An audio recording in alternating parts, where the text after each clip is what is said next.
Hoy vamos a meternos de lleno en un tema que, la verdad, puede ser un laberinto para muchos docentes y directivos en Córdoba. Hablamos de las tareas pasivas y los traslados por salud. La idea es simple, que esta sea una guía clara, directa al grano, para entender qué dice la normativa y, más importante, qué hay que hacer en cada caso. Bueno, arranquemos con la pregunta del millón, la que seguro genera un montón de dudas. ¿Qué pasa si, por un tema de salud, un docente no puede estar frente al aula? Es una situación complicada, llena de incertidumbre, pero para eso estamos. Vamos a ver qué opciones hay y cuáles son los pasos a seguir. Despejemos todas esas dudas, una por una. Ok, esta es la hoja de ruta para hoy. Primero, ¿qué son exactamente las tareas pasivas? Después, el cálculo de horas, un tema clave.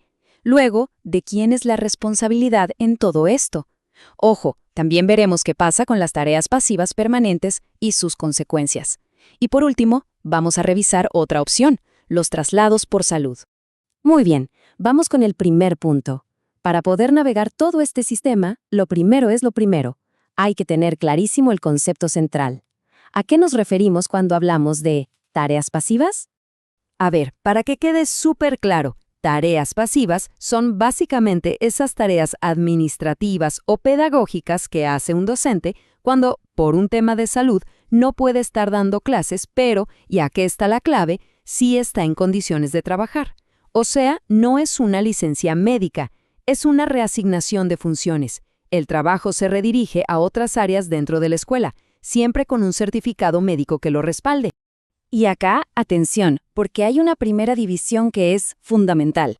No todas las tareas pasivas son iguales. Por un lado están las provisorias. Como dice la palabra, son temporales, por un tiempo determinado y es la primera etapa. Pero, por otro lado, están las permanentes.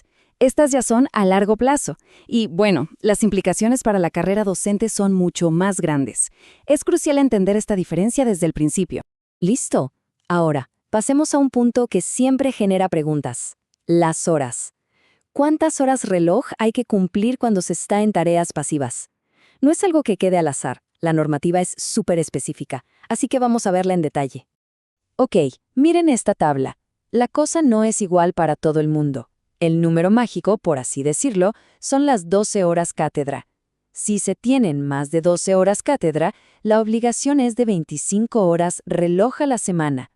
Ahora, si se tienen menos de 12 horas, la carga baja a 15 horas.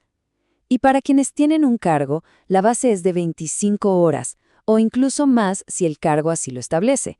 Y si hay cargo más horas cátedra, bueno, se suman. Entonces, quedémonos con este número, 25. 25 horas reloj.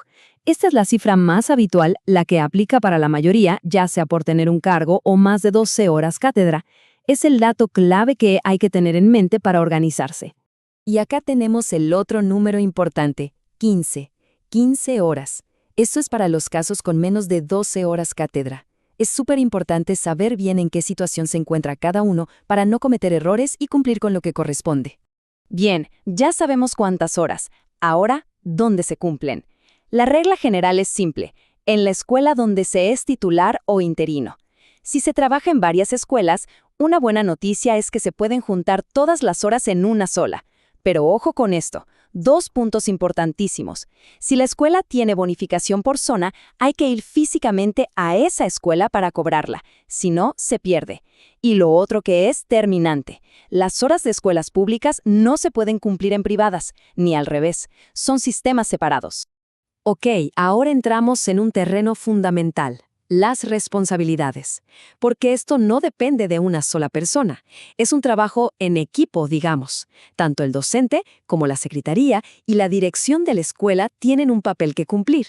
Veamos qué le toca a cada uno. Empecemos por el docente. La clave acá es ser proactivo. Primero, hay que notificar a la escuela, informar sobre la situación, las fechas de inicio, las de fin, todo. Segundo, presentar los papeles, toda documentación que demuestre que se pidió una prórroga o una revisión.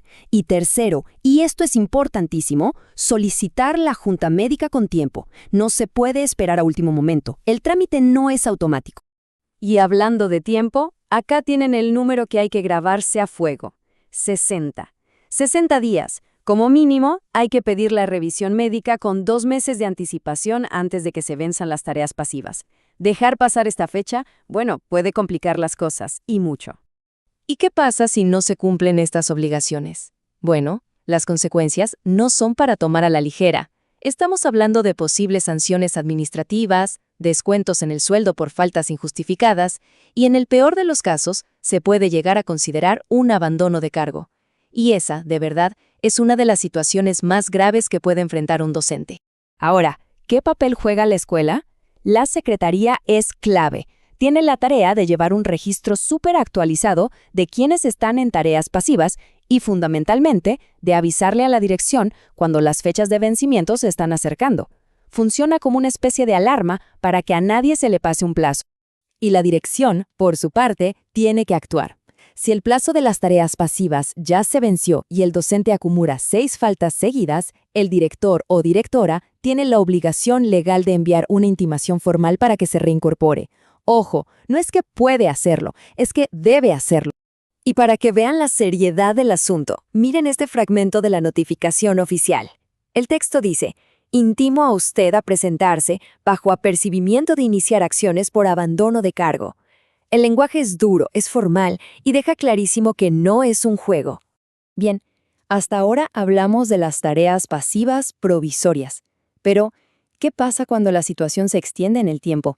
¿Qué pasa después de los 2 años? Acá es donde entramos en el terreno de las tareas pasivas permanentes. Y las consecuencias para la carrera son, bueno, mucho más serias. Y este probablemente sea el punto más importante de toda esta explicación. Hablamos de conservar o no el estado docente. La regla tiene 2 variables: los años en tareas pasivas y los años de servicio frente al aula. Si se acumulan más de 2 años en tareas pasivas y se tienen menos de 20 años de servicio, se pierde el estado docente.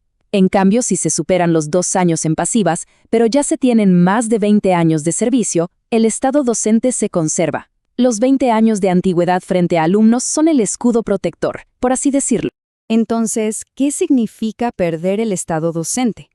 Significa que la carrera como docente, en la práctica, se termina. La persona puede ser reubicada en otro sector, como el administrativo, el técnico o el profesional, pero ya no como docente. Y un detalle clave: esos 2 años en tareas pasivas que mencionamos se van acumulando. No hace falta que sean seguidos. Pero bueno, las tareas pasivas no son la única opción.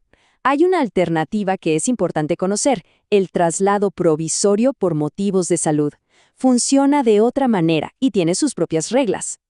¿Cómo funciona esto? La idea es simple: que el docente pueda cumplir sus tareas en una escuela que le quede más cerca de su casa para facilitar algún tratamiento médico. Pero hay límites. Por ejemplo, no se puede usar el traslado para pasar de una escuela sin bono por zona a una que sí lo tenga. Y, mucho ojo con esto, la obligación de pedir la renovación con 60 días de anticipación es exactamente la misma que en las tareas pasivas.